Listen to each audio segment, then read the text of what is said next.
Here's my agenda. Would everybody please rise for the Pledge of Allegiance? I pledge Allegiance to the flag of the United States of America and to the republic for which it stands, one nation under God, indivisible, with liberty and justice for all. Thank you. Good evening, everybody. Thank you. So let's just, Mr. Pratt, this is your moment in the sun. Good evening, board members. Chris Pratt with the County Attorney's Office. All of the items on the agenda today have been reviewed by the County Attorney's Office and meet legal approval. Thank you. Any member disclosures? I have none. I have none. I have none. No, sir, I have none. Okay. Excellent. Okay, so the consent agenda. So we have review and approval of minutes of September 14th meeting, review and approve financial report through November 2023, and review and ratify actions of the Finance Committee at their October 2023 meeting. Has everybody reviewed these, and are there any changes that people would like to make to these documents or any questions that they have? No questions. I was not present for the September 14th meeting, so I will abstain on those minutes. Okay. Ms. Pratt, I assume we can move these all at once and get them adopted. Correct. If you look at your motions log, there's a motion to approve items A through C of the consent agenda. If someone were to move that and second it, we could move Okay. along. Well, I will move to approve and adopt items 2A through C. Well, somebody else move that. Is there a motion to do that? If it please the board, I do have a motion to approve items A through C on the consent agenda. Is there a second? Second. All in favor? Aye. Aye. Opposed? Okay, the consent agenda is adopted. Let us now move to the regular agenda. Director Hill, would you please provide your update? Yeah, thank you, Mr. President. First thing I wanted to do is, I think tonight is the last time we're going to bother Troy to be the voice in the sky in these meetings. So I wanted to thank her for all her many months of working for the health department, even though she doesn't work for the health department. So thank you, Troy. Thank you. It was my pleasure. And I'm gonna zip through this report. Still doing a lot of meetings. Every day I find out some new community meeting that I could go to, or that send Laura to, or we send other employees to. So we're becoming a part of the community, I believe. We held our first hearing, so I, according to Mr. Pratt, am the hearing officer for the Board of Health. I found that out. So we held a hearing. The other party didn't show up, so I ruled in the favor of the health department.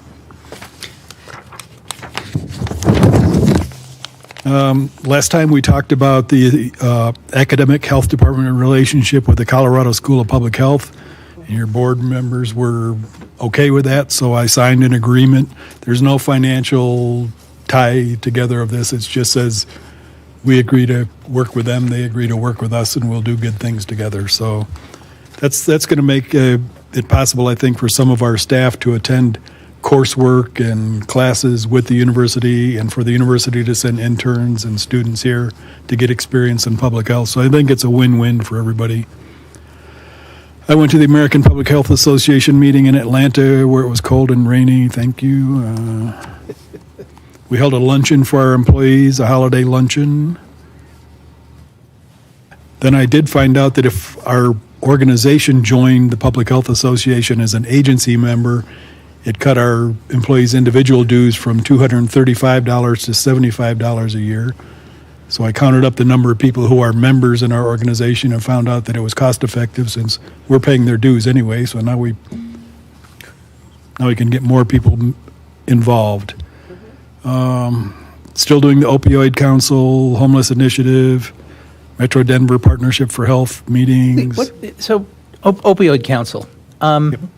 Talk about that a little bit. What are you looking at? What's the magnitude of the problem? Where are you seeing the problem? What are the demographics of the problem? Talk a little bit about So the opioid councils were established around the state to figure out how to spend the opioid settlement money that came from I forget the name of the company that produced all the opioids. Stedman? Yeah. Stedman is the Stedman is the consultant group doing the consulting that's leading this effort. So Yes. we considered all kinds of issues that we could try to solve and how much money we had. And so far, we've come up with a RFP, a big RFP that has many facets about various areas that we think we could invest money in to spin the dial on opioid problems in Douglas County. So we've completed all the work. We have a problem, a significant problem, or? There's a problem everywhere with opioids, yes. Ours is not as bad as some places, but there certainly is a problem, and I've been in many conversations with chiefs of police and sheriff representatives, and yeah, we do have a problem. We do have people who need treatment, and part of this is going toward treatment and outreach and helping people. So we'll be letting this RFP out, I believe, in January with a 3-month response time. It's going through the county procurement process, but the money will come from this opioid settlement. So not a lot of detail to report. Once the RFP process is complete, maybe I can give a report on where the money is going and what problems it seeks to solve. That would be great. Thank you. Okay, also got into a new thing about domestic violence. So the county's doing a needs assessment process on that, so I joined that group. We're working with Human Services on setting up a program for, healthy families and starting children off on the right foot. Laura and I sit on the Child Fatality Review Committee and have to read baby autopsies on a regular basis, and we're kind of tired of that, so we're going to work to try and make parents better parents and make babies safer babies, and me not have to read baby autopsies. That's kind of the goal, my goal there. I don't know what the rest of the program is. And last year you'd asked that I start adding in respiratory disease updates at this time. So COVID cases are lower than last year, rising a little bit. Same thing, RSV and influenza hospitalizations are rising, but compared to that huge spike that we had last year, they're pretty much in the background noise right now. And we, as always, recommend that people eligible for vaccines reach out and try and get those vaccines as their best protection they can get for themselves. Then in the future plans, this is where I kind of want to see some nodding or shaking of heads from the Board of Health. So we got direction from the county manager to go out and look for facilities for the health department that might be better than where we currently are located. And with the facilities department, I've done that. We've identified 2 potential locations, both of which we've done space planning with. Today I saw one building's output on a space plan, and it's very nice. I'm sure the other will be nice as well, but both of these locations are in Lone Tree. We scoured the whole county, and the only place we found things that were in buildings that are outright owned by their landlords, so they're not subject to getting recalled by the bank. There were 2 nice places in Lone Tree. So I'm just asking whether your board is open to the idea of the health department picking up and moving to Lone Tree, assuming that the commissioners approve the financial aspects of it, because they have the control of that part. But I don't want to go to the commissioners, some of whom might be here tonight, and ask them to do this if your board is opposed. Mike, I appreciate your concern about this issue. When we left Tri-County Health, we assured our public that they would have as good or better. And I have been in your facility, and you've got lots of people crammed into little tiny cubicles because there, frankly, is just not enough room. And I think most of your clients probably come from the northern periphery as well, where there is public transportation availability. So I think what you just described is a good idea for us to pursue. Yeah, I support it. I mean, I feel like the facilities we're in right now is where we were making do in order to stand up the department with the facilities we had and make sure we could deliver services. I never had it in my mind that it would be cast in amber and forever. So yeah, I totally support taking a run at it. I'd ask you to pursue good deals and pursue something that is functionally adequate. And I'm sure you have every intent of doing that. So yeah, go for it. Yeah, I've got the functionally adequate nailed. The dollars I haven't seen yet, so Okay. I can't speak to that part. And that's it for me this time, unless you have other questions. Actually, I have one, and it's just a clarification. I assume then you would be moving totally and you would be closing the existing facility, right? Right, we would all be in one facility under one roof. That would be good because I think if you split, you end up with a lot of duplication of effort and difficulties in communication. Exactly. Yep, more efficient. And their current location, Doctor, I mean, that's a county-owned facility. It's been I guess I got that We wrong. lease it. Don't we lease it? The We lease Wilcox, it. the Wilcox Street facility is rented. The okay. facility we occupy a piece of in Lone Tree is owned by the county. Ah, that's where I may have, so we'll probably reprogram, we'll turn to county staff to reprogram the Lone Tree facility, and then, perhaps we return the Wilcox facility to the market and move along. I mean, we'll probably, we've got a good track record of making good business decisions here in the county. We'll probably stick to that course of action. I'm sure, although I would also say if we're vacating that and we have an interest in it, do we have other departments or other parts of the county that we could use that for? When we talk about speculating about stuff like that, my first answer is, yeah, let's check it out. However, we've got great staff here at the county that I would probably lean on their recommendation. Okay, fair enough. If I just to step in for clarity on the issue, and perhaps for the public's sake, this facility was rented on behalf of Tri-County Health Correct. with county funds. So not using it is a savings to the county that can then be applied to this new facility. So, but there's a potential here that it may cost little to nothing additional to move to a new location, depending on Okay. the rate we get there. Although we've rented this facility for some time, so my guess is the rate we got there was probably pretty generous by today's market standards. Well, Director Hill, Mr. Pratt has set the bar for you at little to nothing, so we anticipate that you will go ahead and meet it. Yeah, I jumped over that "I'll save you $1 million" bar. I won't guarantee I can make this one. Is there any other questions? No. Are there any other questions? We have the reports from the different divisions. I just noted that, Mr. Surback, looks like you did a emergency response activity involving a tornado, potential tornado. You could have come to the Benevento household in Highlands Ranch last summer, and we could have, given you some on-the-job training. But I'm glad to see that you're doing that. And it looks like respiratory diseases in the county are well, though we are into flu season, and I think we will anticipate that there will be at least some uptick in activity, correct? Yeah, I mean, across the country and in Colorado, the numbers are going up, but not exponentially. They're going up pretty much as one would expect, I believe.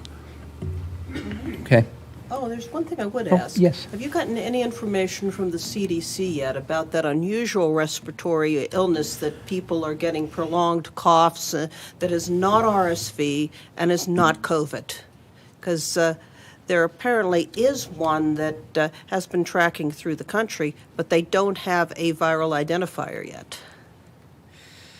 Yeah, nothing definitive on that. I did see one article go by thinking that this was a bacterial problem, but I have not seen anything cast in stone on that whole matter. I've been seeing in my work things coming through the emergency room with chronic cough. I'm not seeing the pneumonias that we saw during peak COVID, the secondary bacterial pneumonias or the primary viral infections. But I am seeing an uptick in people being x-rayed in an emergency room for cough. And so if there's something out there, it would be interesting to know what it is, although we probably have no more treatment for that than we do for most of our respiratory illnesses. We will keep an eye on it. Okay, thank you very much. Any other reports? Any other questions? Item G is a presentation of a report. So Okay. we made Chris come all the way over here. Don't let him sit there without getting to talk. Excellent.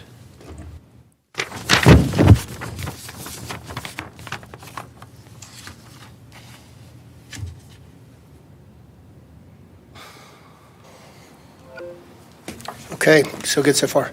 I just wanted to go over on July 14th, the board approved the strategic plan that we had worked with several of our partners on, and wanted to give an update. The plan is due to end on the 31st, or at least the first year, and wanted to kind of give an update of where we were on those particular issues. On behavioral health and promotion, the plan was to establish and sustain an alliance among mental health and physical health providers by December 31st. Douglas County is a member of the Douglas County Health Alliance, Sky Ridge Community Advisory Committee, and Calpo Community Engagement Group. And also, the Community Health Department has established over 65 different partners throughout the county and had over 130 different meetings with those different partners to really work together on making sure that behavioral health and promotion is a big plus. Real quick, just for anybody maybe listening in, this Mr. Burnett, who is the Quality Improvement Coordinator for the Douglas County Health Department. Sorry, but I just want to make sure. No, that's okay. I probably should have started with that. Yeah. That's okay. So as far as disease management and prevention, the goal was by December 31st to build the ability to monitor and detect through making sure that we created a training list for new and existing staff. We completed that on September 26th. It entails about 85 to 90 different resources and specific things that we want the epidemiologists to be able to understand and use. We also kind of, in order to continue with the spirit of the strategic plan, have really worked on making sure that there's a lot of cross-training going on. The epidemiologists and the environmental health teams have both developed a Teams website or a Teams chat where anytime either one of them sees something that's worrisome or troublesome, they immediately go to the other team and they get immediate action, which has really been helpful for them. So if the environmental health is going to a daycare where there might be a problem, the epidemiologist can let them know that might be a time to skip. And so it's really helped speed up and identify that things, which is kind of along the lines of really making sure that they're forefront on the infectious diseases. As far as injury prevention, let's see.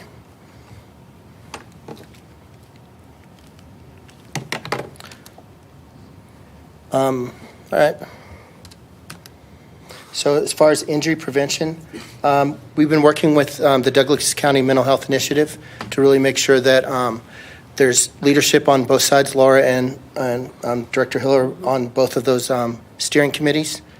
And we've really made sure that we're really focused on trying to get ahead of the prevention and working with all the community partners.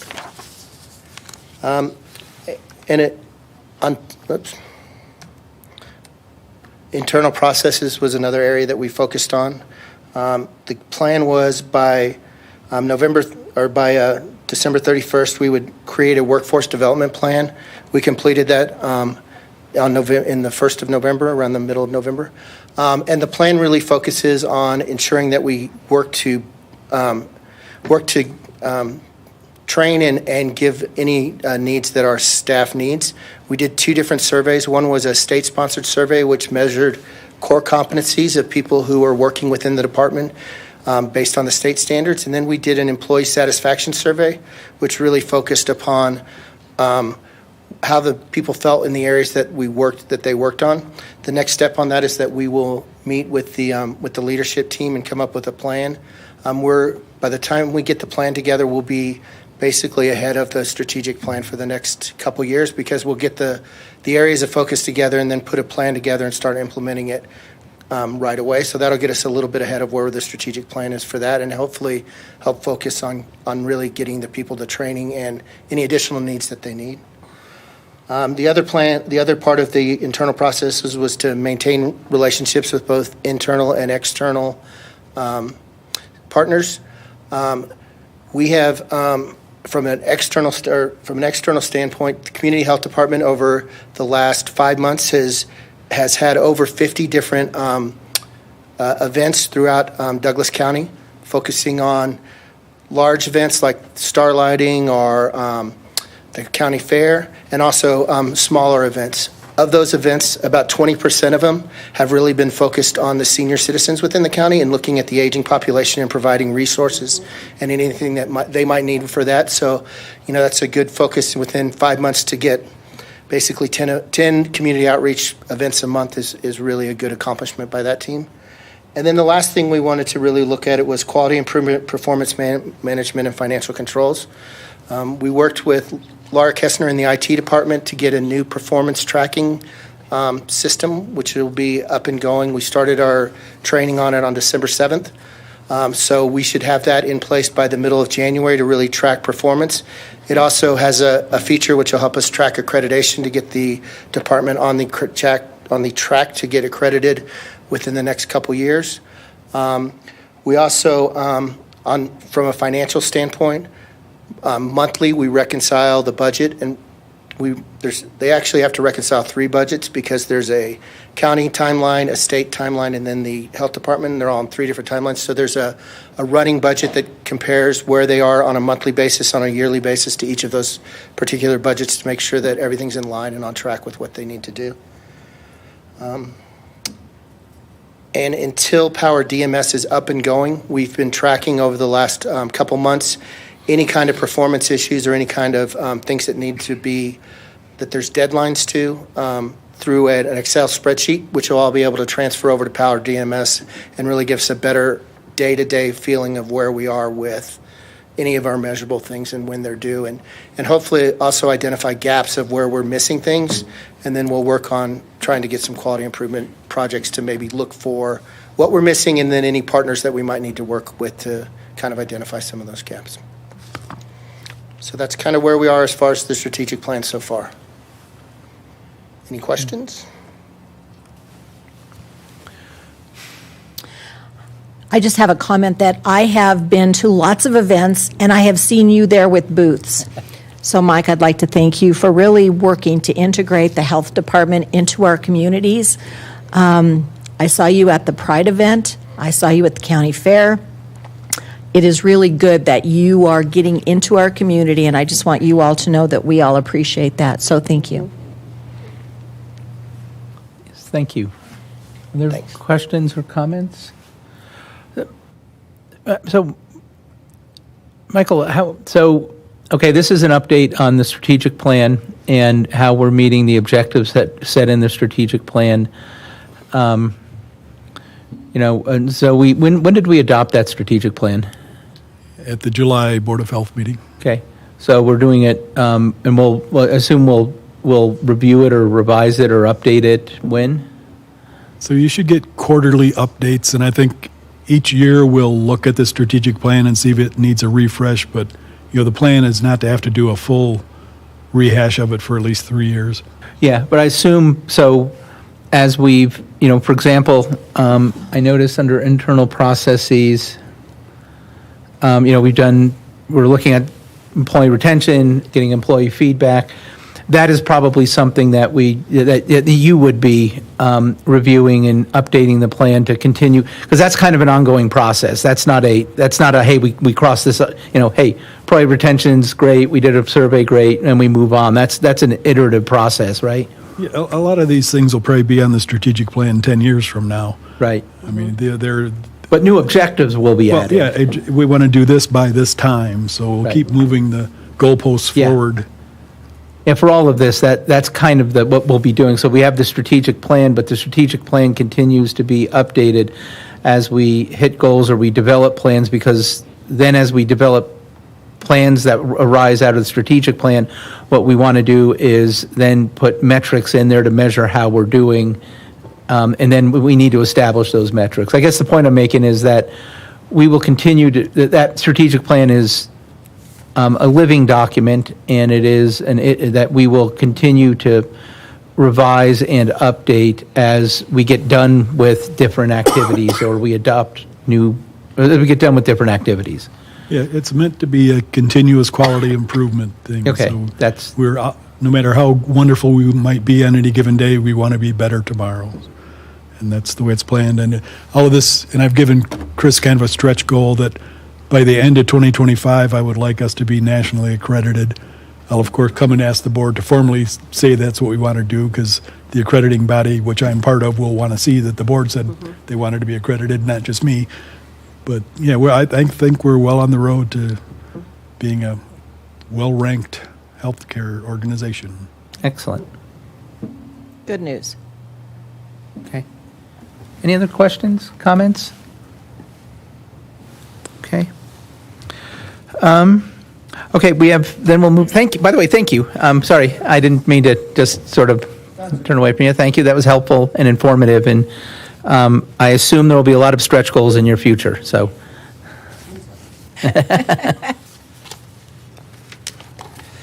Okay, we have 3 action items on the agenda for tonight, and then we have an executive session that I see HR will be leading us in after we get to conclude the action items.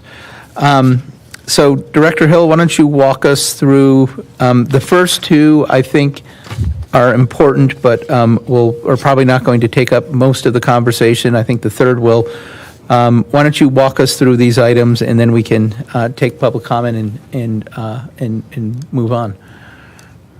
Sure, and for item H, I did put Laura down as the contact in case there are questions that go beyond my knowledge of these, but the new family education grant is some money we want to get for the project I mentioned earlier between us and Human Services to get families off to a good start. So this is just a little mini grant that's out there that we want to apply for our, what was it, 5,000? I don't have the full packet in front of me. Yeah, 8,000, just to put some money into that program, so it's not all coming from Human Services. 8, is that right? 6, sorry. Should have made you come to the microphone, but I'm being a nice guy tonight. The other one is a WIC lactation grant. Again, it's a small grant, and I'm not even going to try to guess the number, but it's a small grant to just kind of improve breastfeeding and lactation services for our clients. Right now, Arapahoe County has the main lactation grant for breastfeeding grant for our county, and this is just to kind of let us get our toe in the door and help us do more for the women, so they don't always have to go to Arapahoe County. Did I make that up, Laura, or was that correct? Why don't you come in and fill in the blanks? Good job. And just give your name and, for the record, please, and your position. Laura Larson, Assistant Director for Community Health. Let's go ahead and start with the maternal child health mini grant first that Director Hill mentioned. So again, that's in support of this new family education project. You'll see in the write-up that is a collaboration with a number of community partners here in the county. And the originating focus of that is to provide sleep sacks for up to 600 families that have new babies, as well as some safe sleep education materials. We know this is going to turn into something much broader than that. There are so many different things that families encounter, especially with new babies. But we know this is an important place for us to start. It aligns with our injury prevention priority within our public health improvement plan. And as Director Hill also mentioned, this is something that's come up with our child fatality reviews this year. We did review 2 sudden unexpected infant deaths that were related to hazardous sleep environments. And so we really feel this is a great launching point for us to do that. So the $6,000 would include the purchase of those 600 sleep sacks, as well as some money for print materials. Any questions on the first one? I have done. Okay, so the WIC Lactation Support Mini Grant, as Director Hill mentioned, yes, Arapahoe County does all of our breastfeeding peer counselor support programs.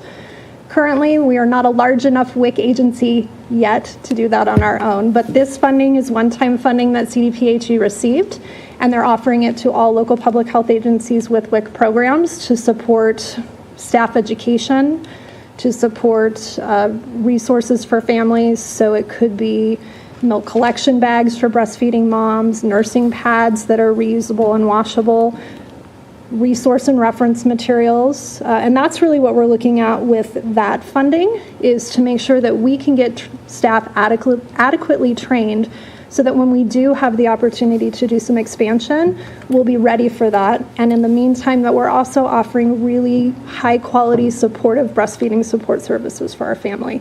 So that $11,000 request, most of that is for staff training. But again, there's a little bit in there for some supplies for families. There's a little bit in there for some swag and things like that for staff as well, which was a recommendation by CDPHE. So that's an $11,000 request. Both of those grants are short-term. They both end on September 30th of 2024. So very time-limited funding, but we really feel it's funding that's necessary and supports the work that we're already doing. Yeah, it appears to. It's because it doesn't require ongoing work. Basically, you get the training, You got it. and that seems appropriate. So, for both these grants, what's the out? So I assume both of these grants aren't enough to fulfill the demand that's going to be out there from the community. Is that a correct assumption? Yes, I would say that's a correct assumption, especially with newborn babies. We know that our 4 hospitals here, Skyridge Medical Center has the most births out of all 4 hospitals. I believe they average about 150 to 200 births a month. Our other 3 hospitals are closer to that 100 birth a month mark. So we know this is a small dent when we're looking at that, right? Whether it's the sleep sacks or whether it's breastfeeding support for families that qualify for services. But a small dent is a dent in the right direction and gives us the opportunity to continue to seek other funding and resources to help support the work on a long-term scale. So how does outreach look for this to ensure that you're getting, so the demand will outstrip the supply that you have, I think is clear. So what does outreach look like so to ensure that you're sort of serving the population that's most in need of this? How do you make that work? So with the sleep sack education piece specifically, part of that is really in partnership with You Are Not Alone. I think you all are familiar with that organization. Nikki Brooker is doing some pretty amazing things with bringing in support to new families. Some of that is to make sure that perinatal families, perinatal moms, that they have the support that they need, especially if they're dealing with any kind of postpartum depression. If they're new families, that they've got support, whether that's through a peer mentor, whether it's through one-on-one education or group education. She just recently was able to get a contract signed with UC Health Highlands Ranch to pilot a Strong Mamas Thriving Babies program, where she will have people going into those hospital rooms with newly delivering families to provide that level of support. And that's really where we want to start with the sleep sacks and the education specifically, is how do we make sure we get into those families? We know that any family, regardless of socioeconomic status, demographics, race and ethnicity, everybody may have that time in their life where they're struggling because they have a new baby and they don't know what to do. So how can we come in and help support that from a pilot program perspective? And that's where we want to start. The whole goal is then to evaluate that in partnership with IANA and then figure out how we can branch that out more across the county. And I know she's got really, really big dreams for what her program is going to do, but that's where we want to start to just see what kind of information we can get, what kind of data can we get from that to say, of those families delivering at UCH Highlands Ranch, what was the impact that we made by providing that level of support. So you have partners to work with that can sort of help target resources, right? Yes. That's great. That's really good. Oh, Doctor. Yes, I did want to ask, is this a completely new program, or are these services being provided in some way already in this community and we're trying to centralize? I don't quite understand from your presentation, so if you could clarify it, I appreciate it. Be happy to, Dr. Fielding. So the New Family Education Project is new. That Yes. is something that actually Commissioner Layden came and said, hey, this is something I really think is important in our community. Can we pull our community partners together? So the Mental Health Initiative, Human Services, the Health Department, some of our local churches, and then Yana as well. And so that group came together to say, we're not doing this currently. How can we make an impact on those new families? The breastfeeding support, Okay. we are doing that. We have our WIC manager. She is already a certified lactation counselor, so and she's a registered dietitian as well, so she can do all high-risk assessments with families. She can do latch consults. So that's happening. But there's some other level of support from a breastfeeding standpoint that we could be doing in a more meaningful way for those families if we had that additional level of training for our WIC educators and other support staff. Okay. Does that help? Thank you very much. That helps a lot. Okay. Additional questions or comments? So what we'll do then is take public comment on this item. And if you have anything else you want to add, by the way. No, thank you for letting me clarify. Oh, sure. No, thanks for coming up. That was really helpful. So is there any, if you would just provide your name and the town that you live in, I would appreciate it.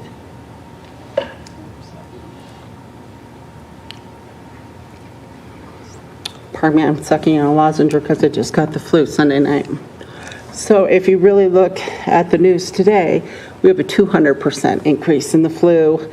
We have a 17% increase in hospitalizations from COVID and 30% more deaths than normal. But the reports on CDC, and I'm sorry I'm not addressing her issue, I think it's all relative because our babies are at high risk. For RSV, there's really 5 things going on in our communities. There's flu, there's gastroenteritis, which is a subset of stomach bacterial, where flu is more viral. So, and then you've got RSV, you've got pneumonia going on, and then you've got a new JN1 Omicron variant. And the truth is, when you see an uptick in deaths, it's not just because we're dying more of respiratory, we're dying more because we've got less care in hospitals and more demand on a poor healthcare system with less training. We took 2 years break from our nurses and all this training, so we do have poor care in our hospitals, and the transmission of leaving a unit, a surgical unit or a nursing unit, or sickness from our head nurse or your person helping surgeon or on the floor even, just stocking food. That is our crisis. It is not just because we have respiratory viruses and we can't handle the flu.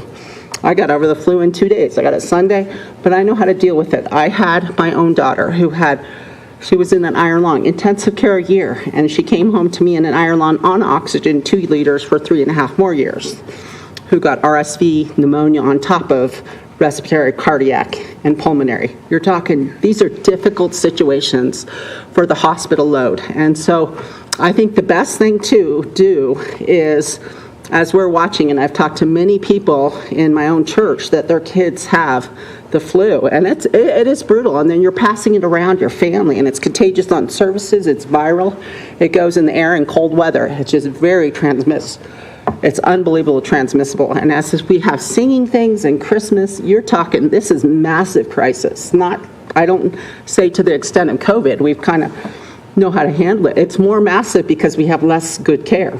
And our babies, like she said, are at high risk. And yes, we do need more money for these mothers. We have more crisis with mothers not being able, even the rights being taken away so quickly as we saw in Texas yesterday for that woman, or 2 days ago. So the lie is we have massive more deaths or whatever to COVID. We have less care. We have less expertise. We have less units that are staying together. We have more, make 40,000 Kansas for 10 weeks we did for nurses, or 10,000 a week. And we took people out of units and we got sick. Nurses got sick and they're tired. Thank you. Thank you. If you would please provide your name and the town you live in, we would appreciate it. John Fielding, Parker. Just to follow up on the last comment, I've been going around and I'm seeing a number of people wearing masks in public places. and I would guess probably about half of them are not wearing the masks correctly. They're wearing them down with their nose exposed. They're wearing the kind of puffy paper ones where unfiltered air can come in through the sides.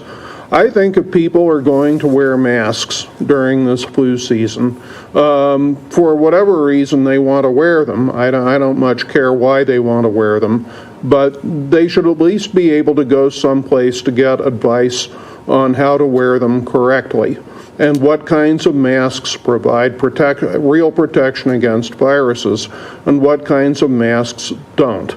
I think this is one thing where the County Board of Health could really assist the public in reminding them that maybe not all masks are equal, and that if you're going to wear a mask in a public place, you should wear it correctly.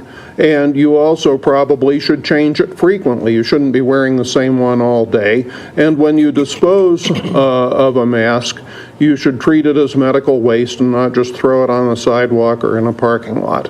I think that's something that the Board of Health could really assist in educating the public. Thank you. Thank you. So, I would actually be in favor one of thing, this. thank you. Both those were great comments. We're seeking comment on the presentation and the motion that we're about to have on the item in front of us. So, if folks have additional public comment on that, please come up. And Troy, is there anybody online?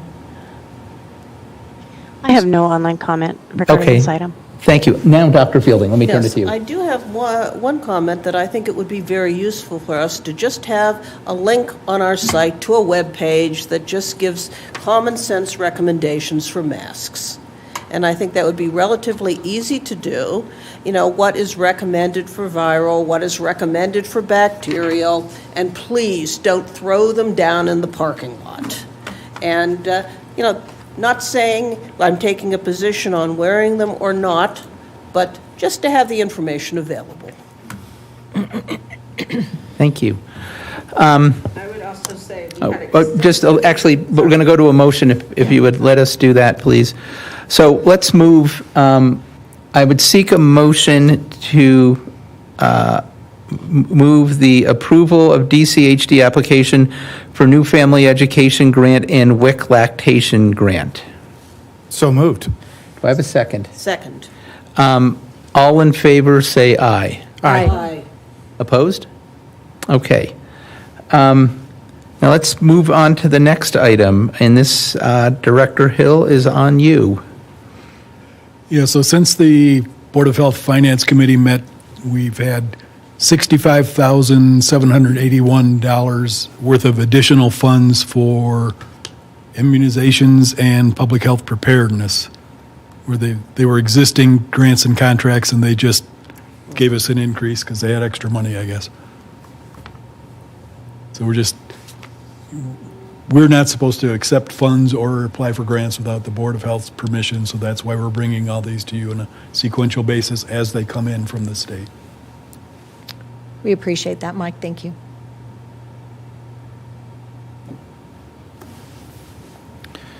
And if there's any questions, we can conjure up some answers. And what will the funds be used for? The first one is just, we have a bunch of immunization funding now to promote immunizations, and this just adds to the same scope of work. There's no scope of work change, right, Laura? Right. So it's the same work we're doing on immunizations. They just handed out more Childhood money. immunizations, flu shots, Every kind of that immunization. type of thing? Okay. Yep. And this is promotional work? Pretty much. I mean, Okay. we've done some vaccine clinics, and we could use some of that money for the vaccine clinics with other people, but Okay. it's mostly promoting vaccines. Okay. I do have a question, Mike. When I was reading the packet, it talked about, I think, 3 immunization clinics that you did at some schools, including Sedalia Elementary.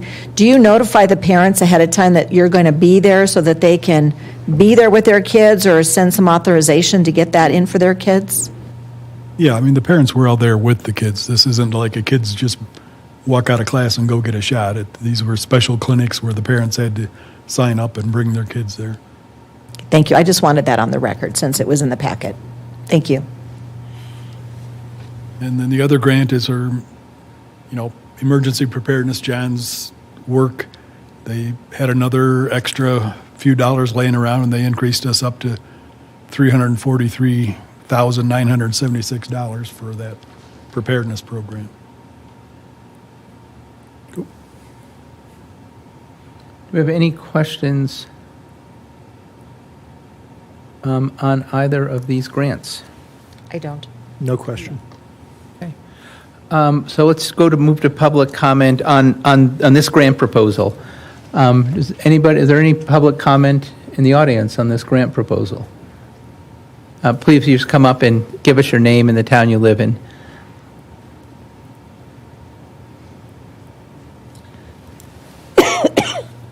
I think a bigger issue, I think it's great that you do public awareness for vaccines, but the truth is, I think we have so less vaccination. I know we have less vaccination. I think the numbers I was reading was almost, I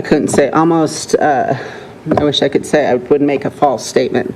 So, but a significant number less vaccinated because of the COVID push vaccination. So we're seeing an uptick in the flu because people are avoiding the vaccination. Promoting a vaccination is a good thing, but I think it has to be through a doctor's office so that the respect comes from a doctor. It's good also to just keep publicly putting vaccinations out there. We all know it's there, but I think it's the avoidance that we're feeling as communities, and that is a fear of mine. This is our third wave of the flu. We've got swine flu mostly going on right now in the north and the south, and then going into the north, and also it's called the bird flu, which is I can't remember the specific name of that.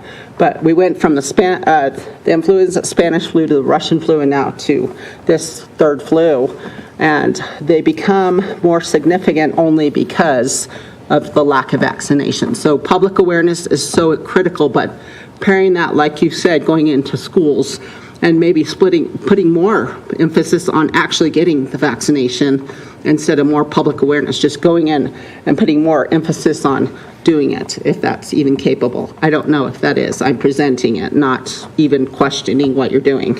I'm saying maybe shift from the public awareness of vaccinations, we know it, but going directly in. I was reading on Apple News, it put out about 2 hours ago that the urgency is to vaccinate for the flu. And we saw what the deaths of the Spanish flu did. This is critical, and I feel it. It's dangerous. Thank you. Yes, Dr. I'd like to give a clarification about vaccinations. And the dirty little secret is they are not 100%. Basically, the vaccine makers guess what is going to be the dominant strain for the year. And they can put up to 4 strains in a vaccination.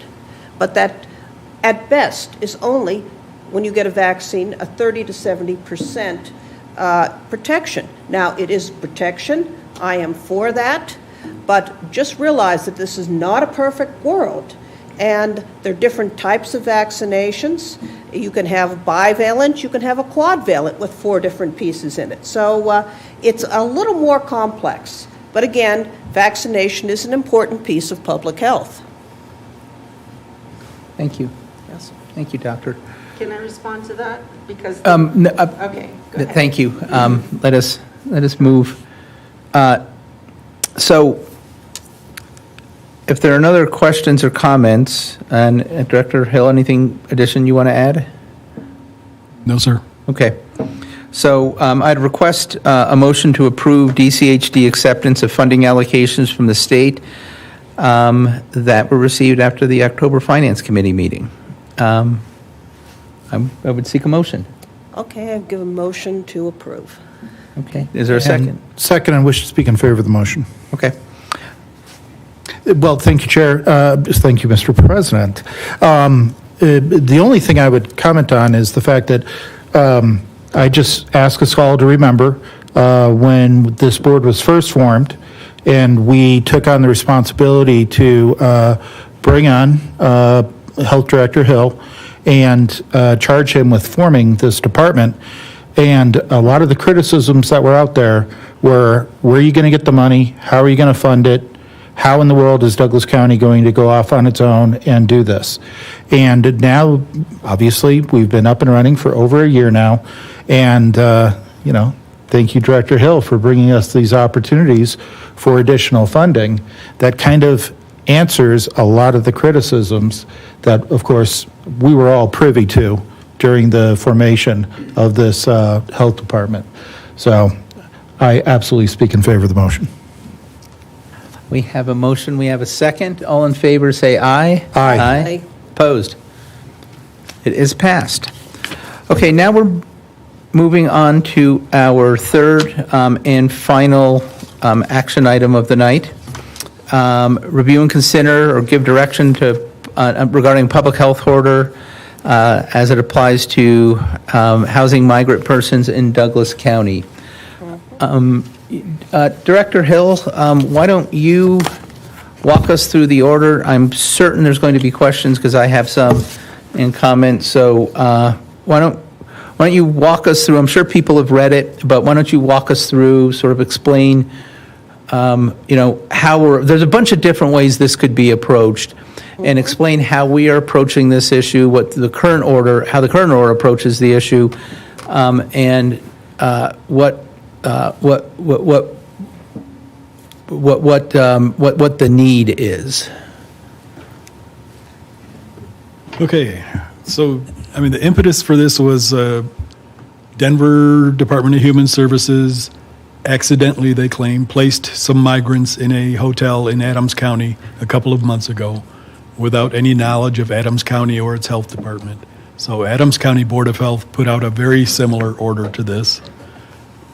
I took their order, trimmed it by about 50% because I thought some of it was redundant. What the order is trying to do is to tell people, not specifically naming Denver, but if anybody wants to send migrants to be housed in Douglas County, here are the things you need to do, including letting us know that you're doing this. Where are you putting these people? When are you putting them there? What health conditions are you aware of? What are you doing to protect them? Like Denver is supposed to go and visit these housing units on a weekly or bi-weekly basis to make sure that there's no major public health issues going on. So this is aimed at, not at people who might house migrants, but at the people who might send groups of migrants into our county. And it's pretty much does just a lot of words to say that you've got to tell us what's going on, tell us what you're doing, where the people are. If there are any problems, you got to let us know. And it cites all kinds of laws and regulations. Okay. Commissioner Thomas. Yes, thank you. I do have two questions. One of them, I spoke with the president when I first came down. This is right under where it says the order. Number one, required public health reporting to DCHD. The last sentence in that first paragraph requires that the notice be given in writing within 7 days of placing the migrant. So if they place the migrant on the 8th, can they notify us between the 1st and the 15th, or should this be before the migrants are placed?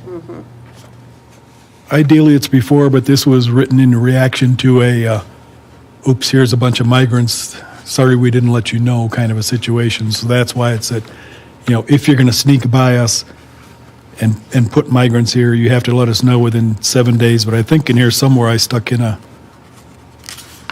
ask that we be notified ahead of time, but if we're not, then let us know. So it says the one item 2B says you need to report on facilities 7 days before the facility starts this use. And the other 7 day that you're looking at is kind of the worst case, that okay, if you snuck in here and you did this, you better let us know within 7 days afterwards so we can respond. And on Commissioner Thomas's point, though, I'd prefer not to give the option. I think, if they're not going to pay attention to a command to inform us beforehand, I doubt they're going to pay attention to a command to inform us afterwards. Therefore, I prefer not to give the option and have an ambiguity in the document. I think, and Commissioner, if you agree, what I would recommend we do is we provide a command in the order to notify us before any migrants are housed in Douglas County. And we can go through the document, and I don't know if you disagree or not. You're giving me the I may disagree with you look, so I'm. Well, it was that was a yeah, but body language there.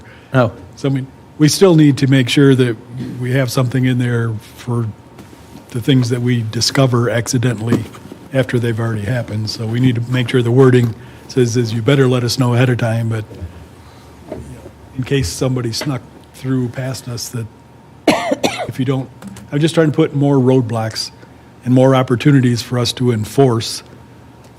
So if you didn't report before you brought them here, that's one violation.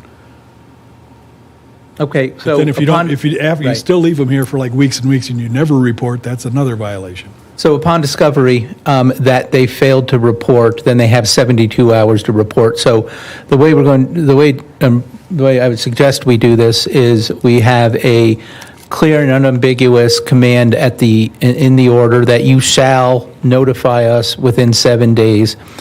Then, in the event they do 7 days beforehand or 10 days beforehand, whatever time frame we want. In the event they fail to comply with the order, then they have 70. And if they discover they failed to comply with the order, they have 72 hours to let us know that there are folks here. And you say, are there penalties associated with this, Mr. Pratt? Monetary penalties? What's the? I don't believe there'd be civil penalties. I don't believe, off the top of my head, would be involved. But there is a potential here, as with all public health orders, to be found in violation. You could be. This could be prosecuted through the court. You could be found in contempt of the court for failing to abide by the order. Or there is in the statutes specific criminal violations attached to not obeying a public health order. Those are all in place. Those are often not sought, but those are the last resort hammer that is available in a public health order. If I may, just to make sure I'm clear here on what language we would want to add. So we would want to replace, what you're proposing is to replace, provide the following information to DCHD in writing within 7 days of placing the migrant. We would want to say, provide that 7 days prior to the placement of any migrants, or 72 hours after receiving notice of having failed to do so. Right. So what I want to do is I want to recognize that failure to notify us prior to, or notify the Director Hill, I assume is when they'd be notifying, prior to notifying that there is a command to notify Director Hill, let's say 7 days prior to the placement of any persons in Douglas County. And then I think immediately after that, we should say, in the event that they are in violation of, whatever subsection A, within 24 hours, I think 72 is a bit long time, within 24 hours of finding that they are in violation of, whatever subsection A, which is the prior notification, then they must notify within 24 hours Director Hill. So, I want to note that it would be a violation. They don't have the option of 24 hours or 7 days prior. They have a command to do it beforehand, and if they don't, and it's an honest mistake, but as soon as within 24 hours of discovering it, they need to notify Director Hill. And and this isn't meant to cast aspersions upon Denver. I have no doubt that they would notify us if they were to send folks here. But I think we need to I think this is a good prophylactic measure to protect to ensure that if something were to happen, we're not scrambling to put an order in place to get information that I think is going to be important for the residents of Douglas County from a public health perspective. So I guess I should have started out with this. This order isn't meant to cast aspersions on Denver. It's meant to ensure that we are fulfilling our duty as a Board of Health to have policies in place that capture foreseeable circumstances. Is that clear? And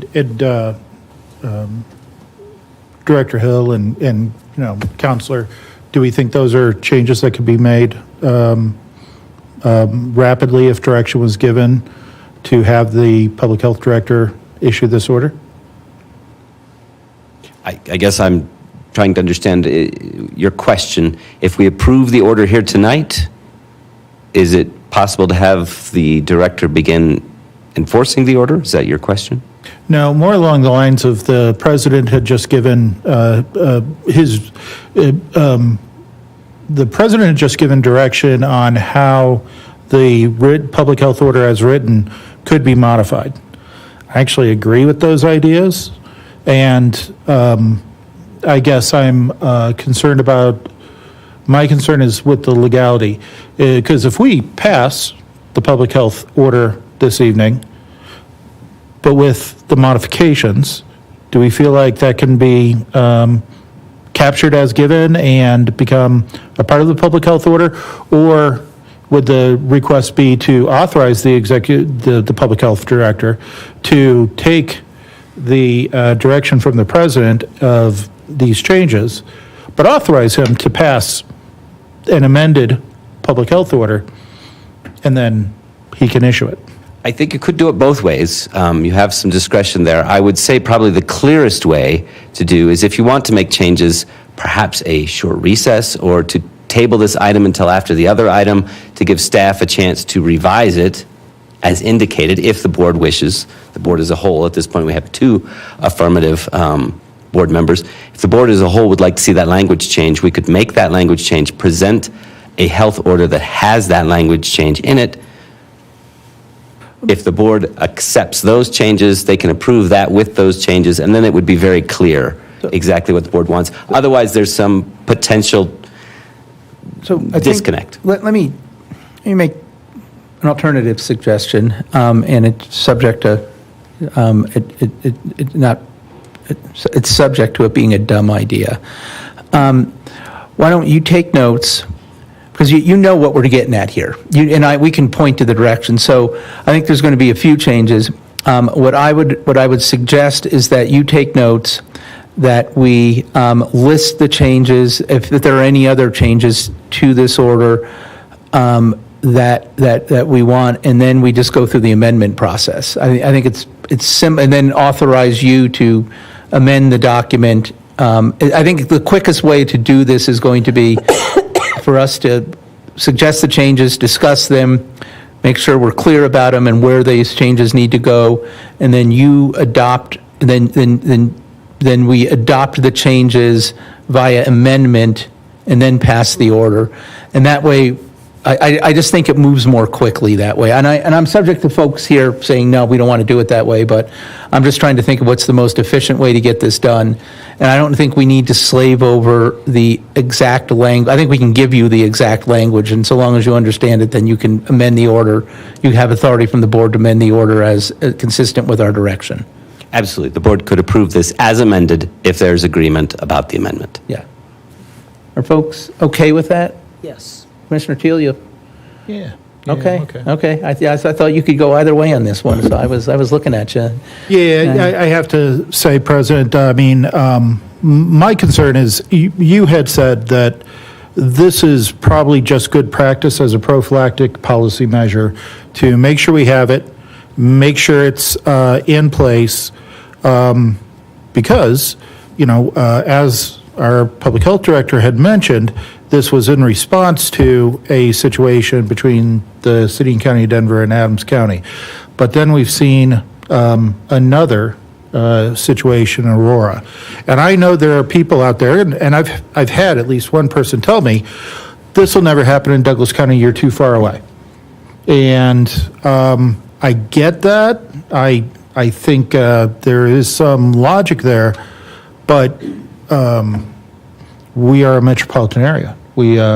What's the difference between a 5-minute drive and a 20-minute drive?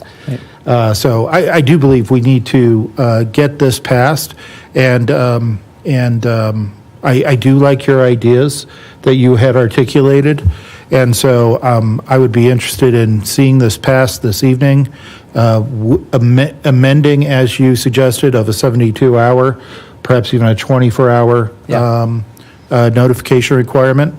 I like the 24-hour better, in all honesty. And at the same token, I do like the two segments where there is the requirement to inform the county 7 days prior. But then if that prior notification fails to occur, there is the requirement to inform Douglas County Health Department within 24 hours of migrants being housed here in the county. Okay. I guess my question with staff is that good? Do we feel confident we can get that in? We can get it in, we can. It's a question of exactly what do you want and making sure it's clear. I have my notes and but we all know once we write those on paper, people will look at that paper and say, well, that's not exactly what I meant. And so the clearest way to do this would be to give staff just a little bit of time to write these in and present you with those and make sure those changes. And then if you wanted to make small changes to those, you could.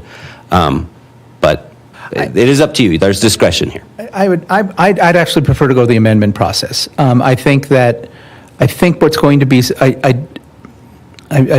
this isn't complicated. I've seen complicated, and this isn't it. I think that what we can do is give you our intent, and our intent here is, okay, you're notifying us 7 days beforehand, and if you are in violation of that 7-day notification requirement, you have upon discovery that you're in violation, you have 24 hours to let us know. Boom, we're done. I think we could spend a lot of time torturing the language on this when we don't need to. And I think, and folks agree, I think we can provide latitude to staff. And this kind of falls in with another suggestion I have that I would seek board input on, which is that we make this an interim order, that we make this order interim, and we have it expire on April 1st. And we have a March meeting where we can adopt it permanently, or we can do anything else we want to it. But my suggestion to do it that way is I'd like to ask Director Hill and any willing board member who wanted to participate to do some community outreach with the business community and others about the order. I think this is a good idea. As I said, I think it's a good prophylactic measure. I think it's something we should adopt. I think we've seen circumstances where, migrants have been shipped to counties and there has not been notification.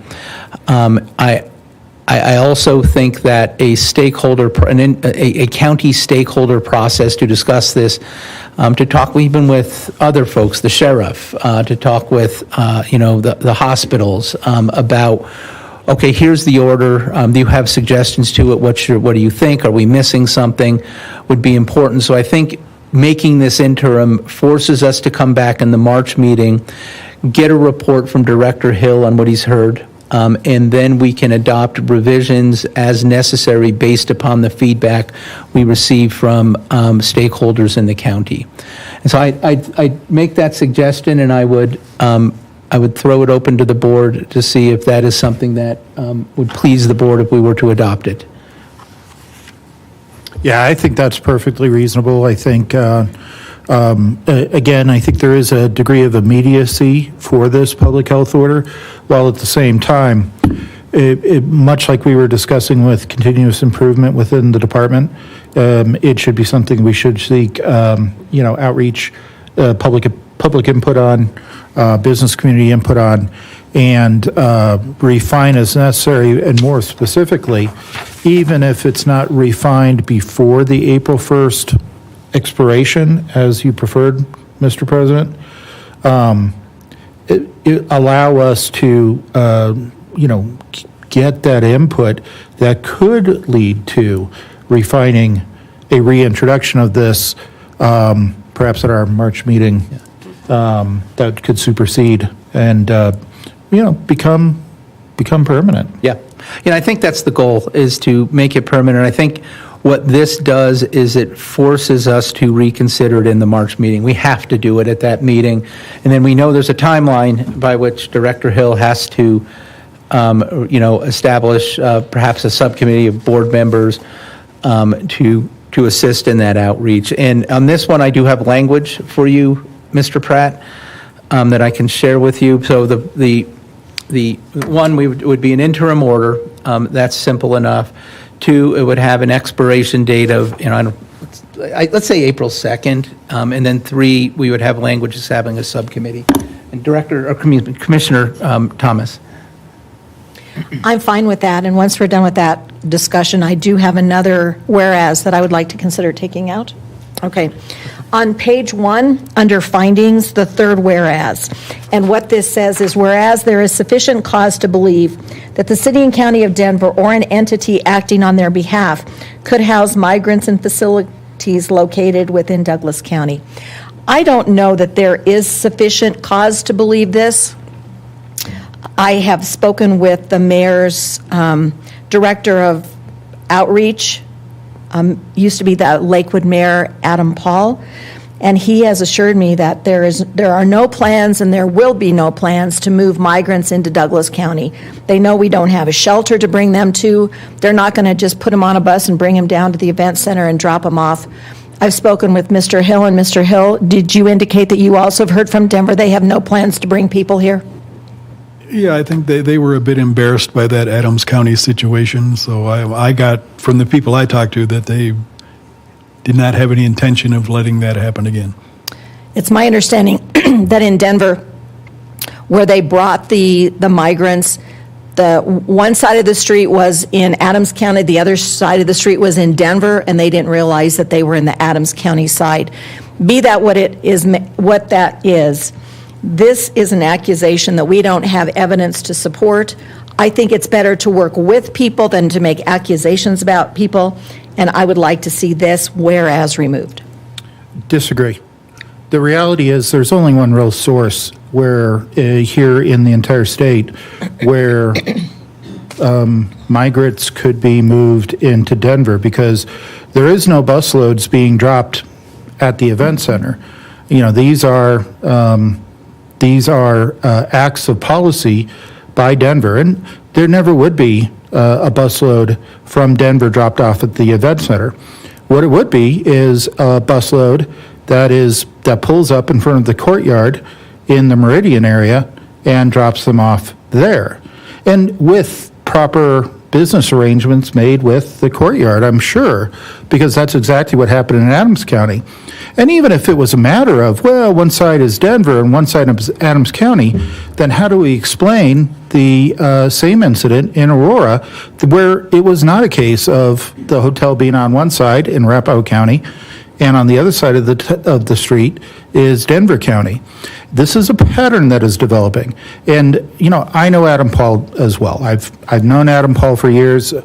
I appreciate that he will say right now, today, that Denver will never do this to Douglas County. And then we go several months down through the timeline, and there is another wave of migrants that are sent to Denver, and they're sent to Denver because they're hearing, before they ever even cross the border into the United States, that Denver is a sanctuary city. And we've seen the reason why the accident was made in Adams County is because Denver ran out of room within the city and county. The reason why the delivery was made in Aurora was they ran out of room from a wave of migrants. Again, when are we going to see a wave come in and it's worth the extra 10-minute drive down I-25, and not to the event center, Commissioner, but to the Courtyard Hotel in Meridian, to the Marriott in Lone Tree. And so, I disagree with the proposal to remove that whereas paragraph. So do you have specific evidence that they're going to do this to us? Do we need it? Well, this says sufficient cause. I'm looking for what the words say. Sufficient cause. It's not happened once, it's happened twice. So let me make a suggestion, because what I've heard is that I've heard the arguments, and so what we do have is sufficient cause we do know that the city and county of Denver, whether they're going to send them to Douglas County or not, is a subject of debate. What we do know is that they have housed migrants in facilities located outside of Denver, and so could we rewrite this whereas clause to state as follows, and this is a little bit rough, but I have it down here. Whereas there is sufficient cause to believe that the city and county of Denver, or an entity acting on their behalf, have housed migrants in facilities located outside of Denver. Is that? Yes, and you could also add, after that, and in the future, other governmental agencies within the state of Colorado may also affect migrant transfers. So we make it more general for the state, because this is not just Denver. Right. Other places could have problems, or basically the legislature for Colorado could say we're going to distribute. So how does, because I think this is something we're going to want to give you, I can give you exact language on this, Mr. Pratt, so you don't have to guess at it. So we would I would end it with outside Denver, and you would add what? I would add, and other agencies of government within the state of Colorado could house migrants within Douglas County. Because what are we going to do if the legislature just passes a law and everybody takes so many %? That could happen.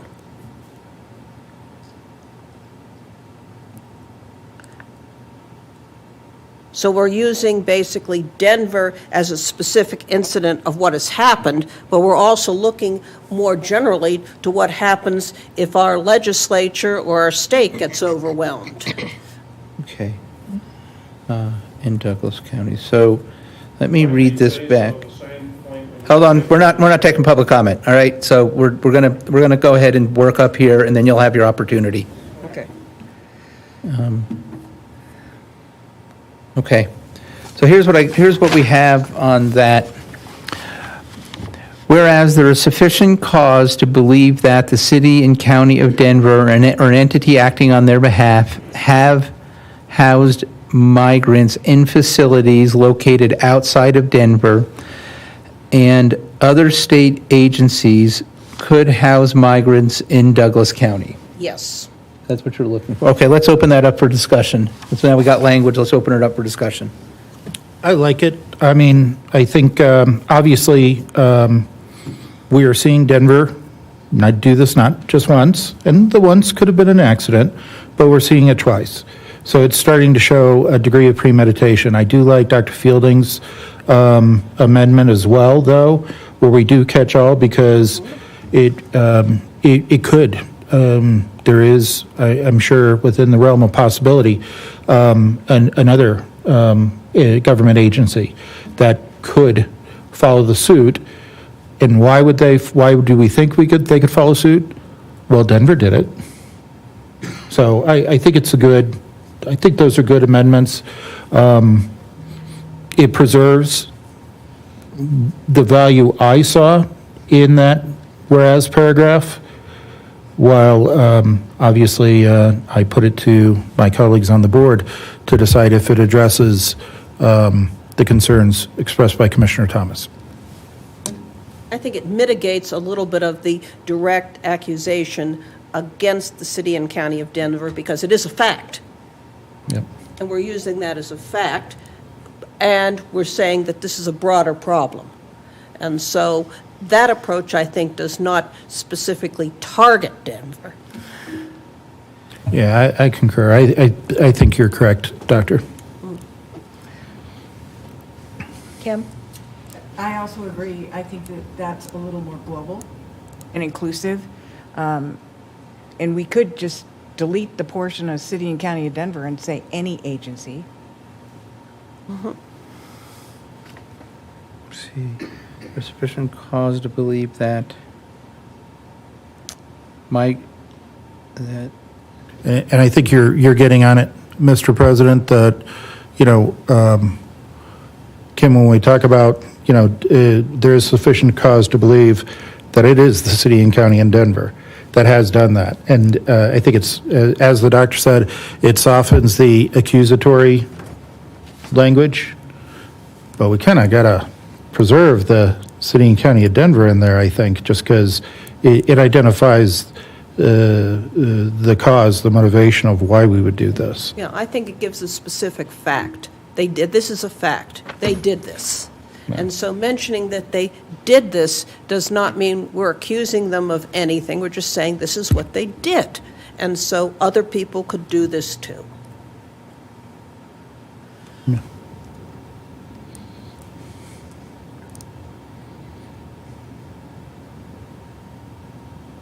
Hey, it sounds like we're there. And Chris has thumbs up. I'm okay with that. Okay. All right. Let's now pause here for a moment, and let me just give you, we have, and you've got to be keeping track, because my intent on this will be to have an en banc amendment to the document.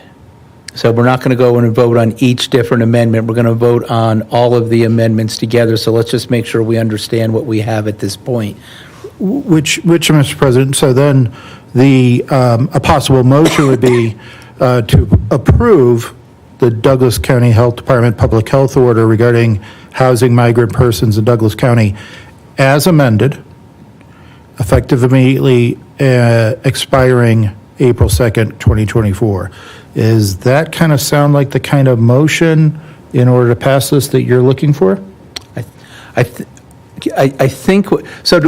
give me some parliamentary advice here. Do we need to pass the amendments to the document, then pass the final amended version, or can we just pass the document as, what's the parliamentary? I think we can pass it as amended. We can simply leave it at that. If we add the language about making it interim and having a date certain at which it expires, that language can be added directly into the document. We don't need to have that in the motion necessarily. Okay. I just, once we've got all this clear, I think it would be helpful to have one more run through as amended so that everyone's clear on exactly what they're approving. Right. So that we don't blame you later on for not including something. I understand the motion that board's attorney just made. Okay, so where we're at is, let's stop here for a moment, because I do have a few more questions. Okay, the third whereas clause we have, I'm not going to walk through it, we've already done that. We have amendments to that. We have amended the document so that it is prior notification is required, and if somebody violates our prior notification requirement, they have 24 hours upon discovery of that violation to let us know they violated our order. That's very intentional, the way I put it, so I'll talk to you about that, but, it is their violation. They don't have the option of either 7 days before or 24 hours, 24 hours later. It's 24 hours after they find their violation. So that is, and we have an April 2nd expiration date, and I'd like to then move to another whereas clause. It's just a command on Director Hill, and I've drafted it, I can provide it to you, but let me read it. The Douglas County Board of Health will establish a subcommittee to work with county stakeholders to ensure that it has sufficient policies in place to both protect the public health of any migrants housed in Douglas County as well as the residents of the county. Oh, did you put that in there? Oh, well, you just stole my thunder. I'd like to make a motion to remove that so I can make an eloquent speech about why we should add it. All right, okay, well, and, so let me, just a few quick questions, and I don't want to belabor this because I think folks want to move on to the timely evaluation of our director. Chris and Mike, Section 2B, facility information reporting must be submitted on timeline specified below. So, within 72 hours for any facility located within Douglas. Explain this section to me, quite frankly. I'm sure it's easy to understand, and I'm just missing it.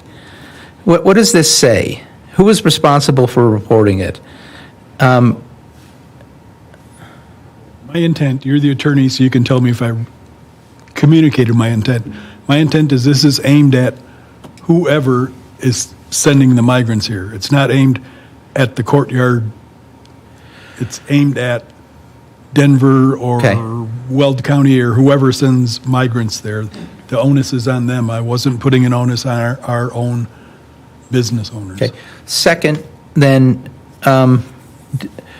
is this section make sense and consistent with the changes we're going to make with respect to, prior notification and all of that? Are we being consistent here? I was going to bring this up. This actually comes up in 2B, 3B, and 4C, which are all the same. And I would ask you if you want these changed to reflect the new requirements you wanted to put into one, which, as I understand them, are 7 days prior to any of these happening. An entity is to provide this information, or instead of the 72 hours of currently being in use or 72 hours otherwise, it would be or 24 hours after notice of failure to provide prior report. So let me, facility information reporting. So what is facility information reporting? Is it that the facility they're sending them to? Yeah, I'm Okay, sending okay. 10 people to the courtyard or whatever. Must be submitted on timelines. Yeah, I'd open it up to the board. I think in order to be consistent on this, we need to mirror the new language. Is that correct? That is up to you, but I would say consistency is helpful for enforcement. Yes. So and this is where we are going to direct staff to make conforming changes consistent with what you just heard from the board. I'm not going to give you language. You're going to figure it out. Are we good with that? You bet. Is Chris good with that? I believe we have a sufficient record upon which we can make these changes as amended. Thank you, Chris. Thank you.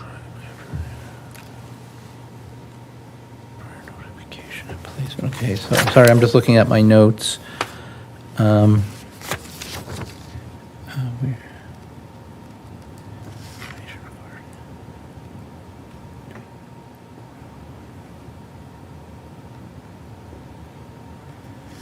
Okay, so, and I'm just going to leave this, I think, for the stakeholder process, but so we require them to report any sort of health screen that they've done, correct?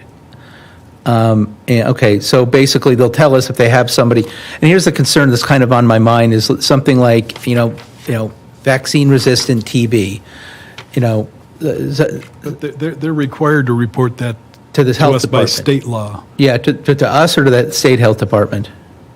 Well, it's the same thing. It's the same system. So if they Oh, report so it to we'd the have state, we access see to it If anyway? they report it to us, the state sees Okay, it. so they're required, okay, so we're going to get notification, okay, that makes sense. Okay. I think we are good. Unless, well, I think I'm good. I'm going to, I'm okay. I'm okay. That last bit's where maybe some of the key, because I took, Adams County had in there that you got to report this to us, and I said, well, that's redundant because by state law, they have to report it, so why am I going to put it in a public health order? So Right. Right. Okay.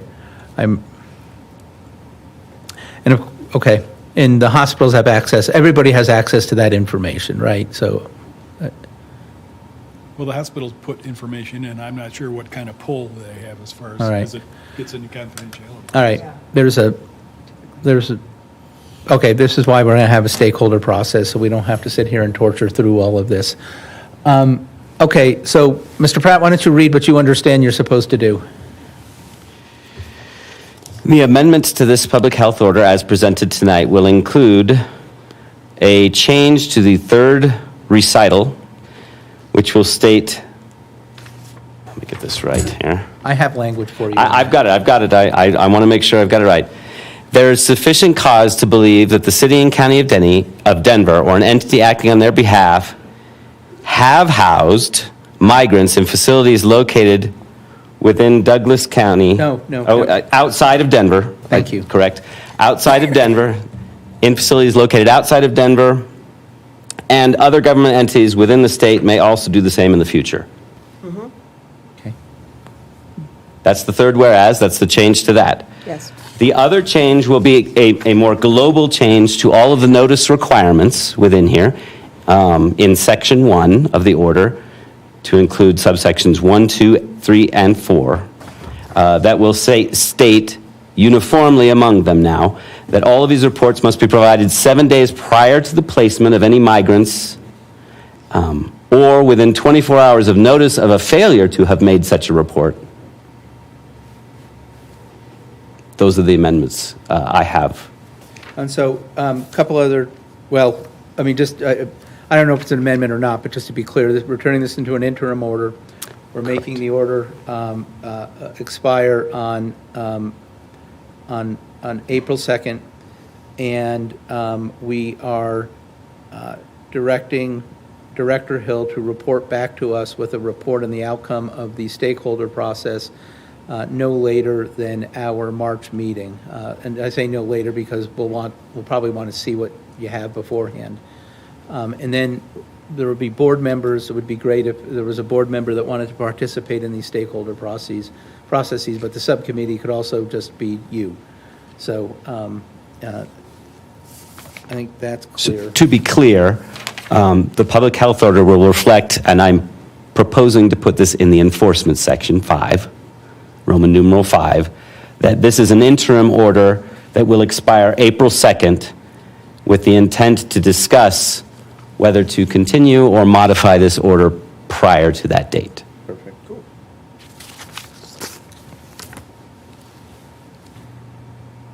Those are the amendments that I have on the record. That is, if you were to motion to approve this as amended, those are what will be reflected. Okay. So if there's no other questions, let's move to public comment. Please provide your name and the town in which you live. John Fielding Parker. It sounds to me that this order has a big loophole for NGOs who might or might not be acting at the instigation of a government unit.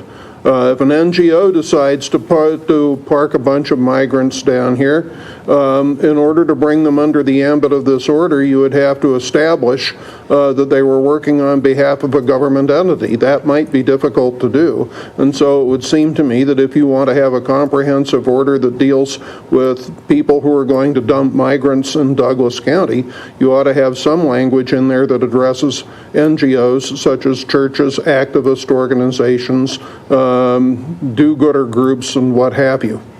Thank you.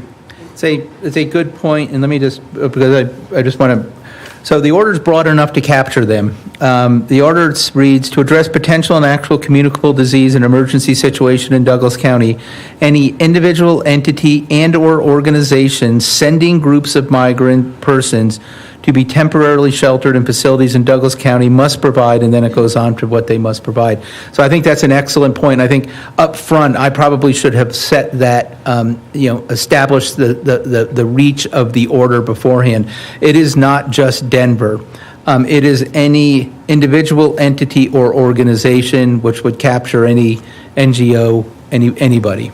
So we're good, but that's an excellent, the way we discussed it, that's a really good comment. Please come up and provide your name and the town in which you live, please.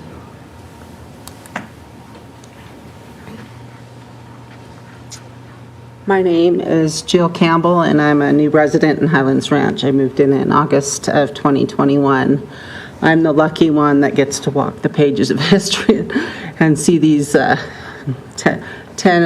or more ERs, 8 hospitalizations, 23 surgeries. A car accident when I came here 3 weeks after I arrived or moved in, and also I worked the streets. I worked with homelessness, and then I was the lucky one to come back from Boulder and drive down, and on 47th and Bannock, I got to see Venezuelans walking up railroad tracks up to Clarion and Radisson. So I've seen firsthand, I fed them, I've been 3 times. I was arrested on that location and spent 2 days in the county jail for trespassing and had a conflict after I paid $750 for a woman who had a very sick baby. Yes, these are real issues, and we had 20,000 4 days ago, or 5 if I'm missing it, I was sick. 20,000 men come through the border from 136 countries. You think we don't have communicable diseases? We do.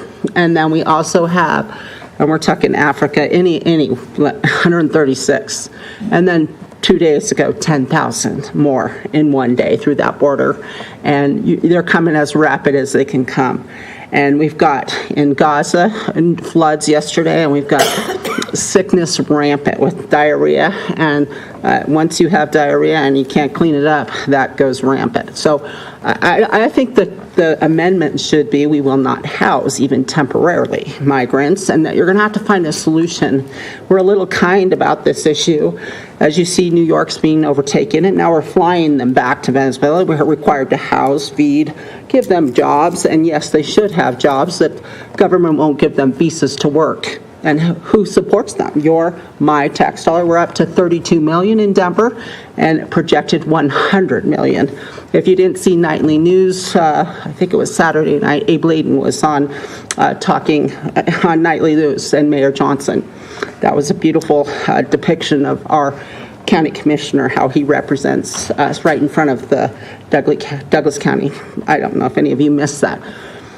I didn't. I sent it to Abe and I took pictures. We have 20,000 men in one day coming, and we have children sick. They're coming 7 countries, walking through jungles and get here and have no job.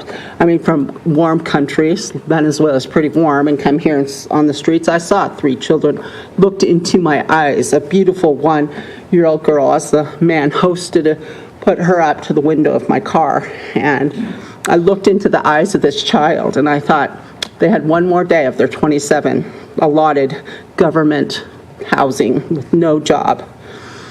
And he said, he showed me, he translated, he showed me, look, the government agencies are working to get us housing.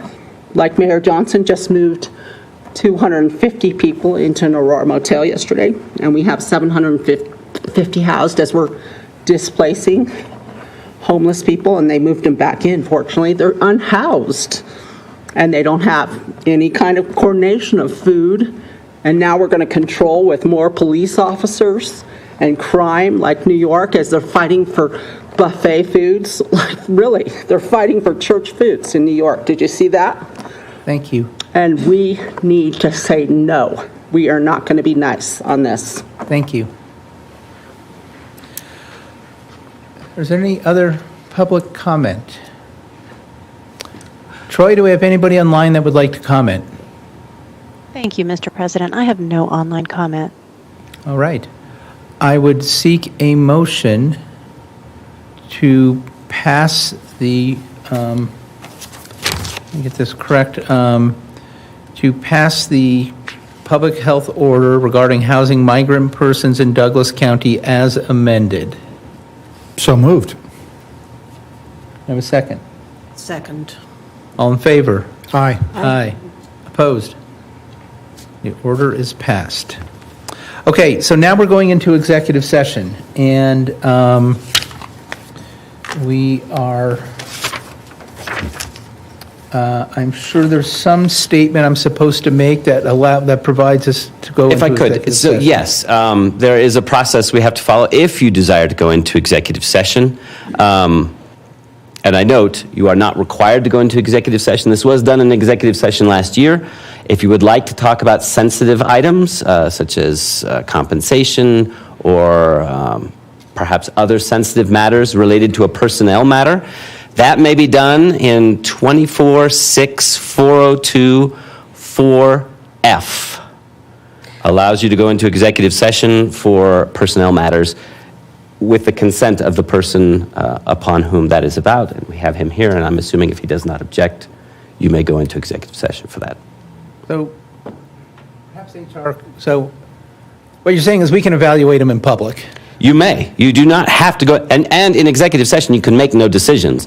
But if you would like to have a frank discussion about sensitive topics related to the person that you're going to speak about, you may go into executive session. It is up to you. So I think, because I don't want to send the wrong message now that we've had this long discussion. I suspect that everything we would say in executive session that we would say out here, because for my part, it's going to be nothing but good things. However, I anticipate there will be some items that could come up related to compensation that we should discuss in executive session.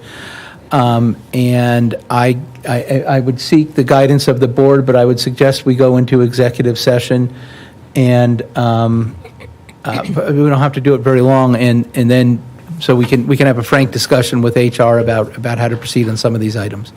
I'd like to make a motion to go into executive session 24-6-402-4F for a personnel matter. Second. All in favor? Aye. Aye. Opposed? All right, we're going to executive session. Where are we going? And do we need to ask Mike if he's okay with us doing this? And for the public's sake, we may want to say we will reconvene in public session after this, if there are any decisions to be made, and for public comment still to be done. Yeah. I guess we're upstairs? Yep. I need to get my laptop cord. I'm out of juice. Okay. Way to take us through that.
We are going to come back into session. Is there anything special I need to do to come back into session, Mr. Pratt? No, there is not. Okay, so let's come back into session. We were in executive session to discuss the performance of Director Hill. I will leave it to the other board members to express their view, but I do believe that we are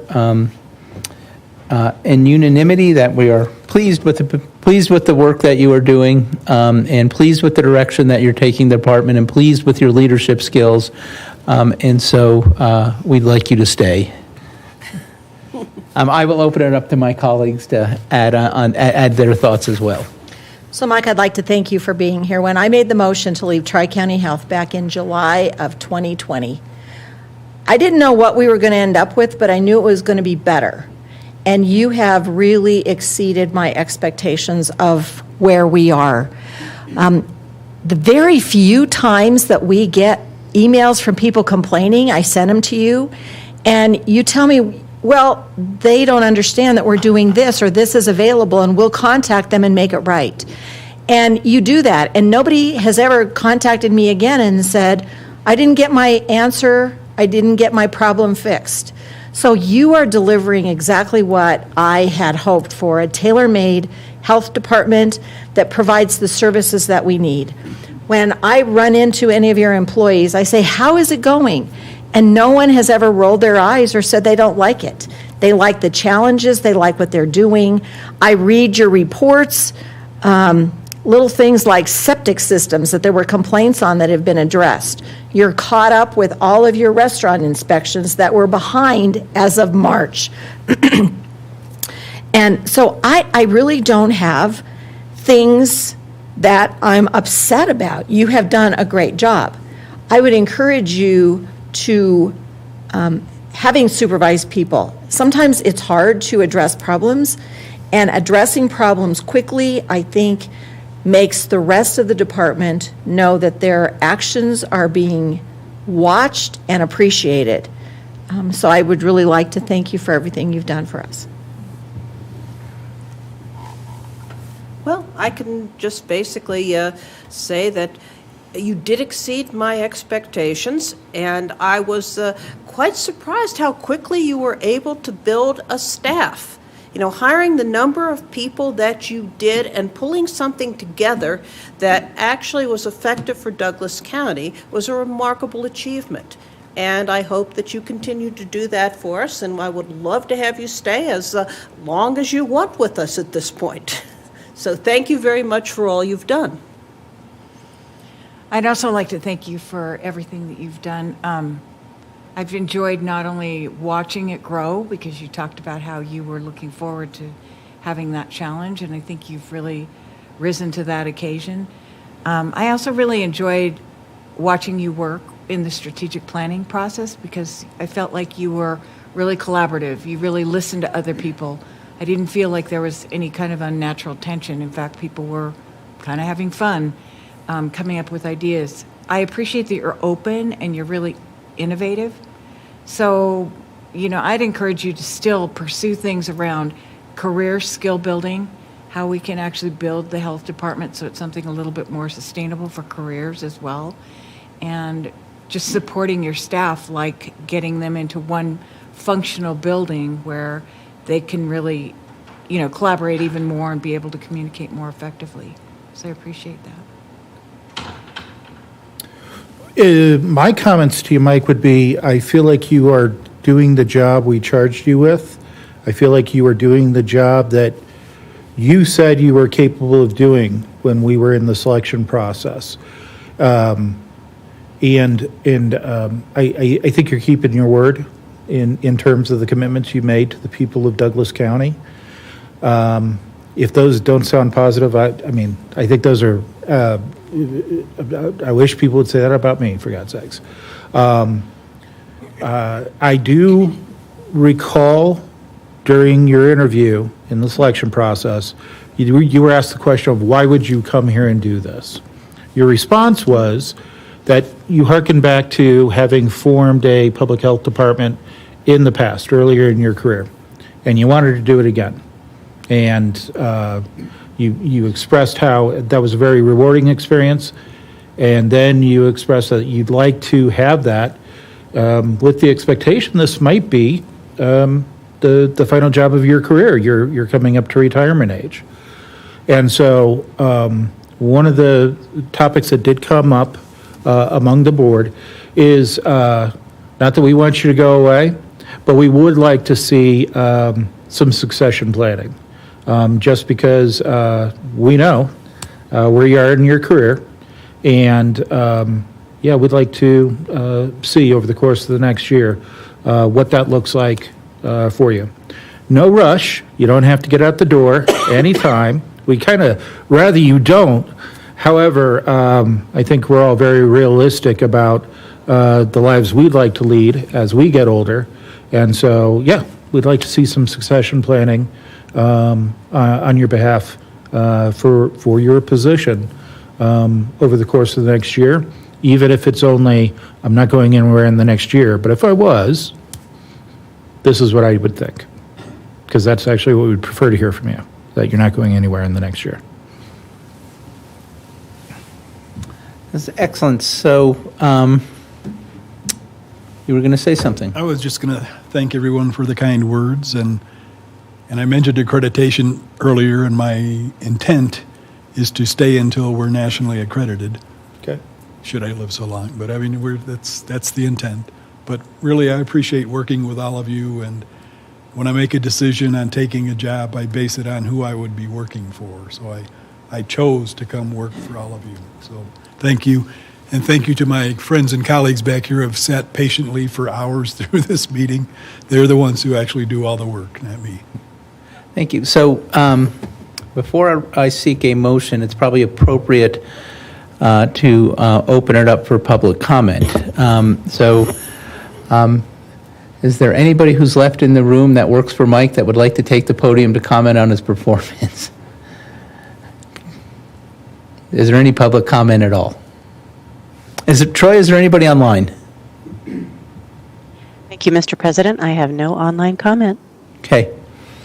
In which case, I would seek a motion with respect to the compensation part of the package of the evaluation. Yeah, during the executive session, no decision was made, but there was discussion and polling made of the board in terms of compensation adjustment for the executive director. And if it pleases the board, I do have a motion to direct the HR director of the county, Laura Leary, to talk to our health director on the adjustment to compensation as discussed in executive session. Is there a second? Second. We have a motion, we have a second. All in favor, say aye. Aye. Opposed? All right. HR has their instructions. You have your feedback. We are moving ahead. The last item on the agenda would be just general public comment. Is there anybody in the audience that would like to provide any general public comment? Is there anybody online, Troy, that would like to provide general public comment? And no online comment. In which case, I would seek a motion to adjourn. So moved. Second. All in favor? Aye. Opposed? All right. Thank you very much. See you all in March. Merry Christmas, everybody. Merry Christmas. Yes.